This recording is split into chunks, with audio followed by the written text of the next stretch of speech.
Hi everyone, this is Santhosh from grade 12 of Badasana group of schools, Arakkonam. Today we are going to see how to transform the imperative sentence from active to passive voice. What is imperative sentence? Imperative sentence signifies order, command, advice, etc. Imperative sentence always in the V1 form of verb. It has a structure of V1 plus object or V1 plus adjective. Let me explain this topic with an example. Open the door.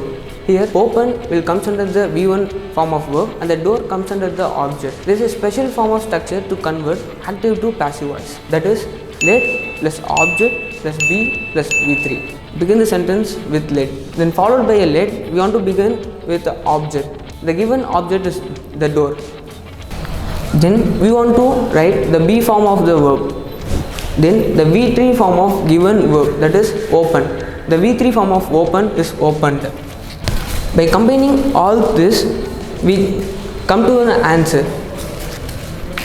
The final answer is the let the door be opened. I hope this video will help you to improve your grammar knowledge. Thank you.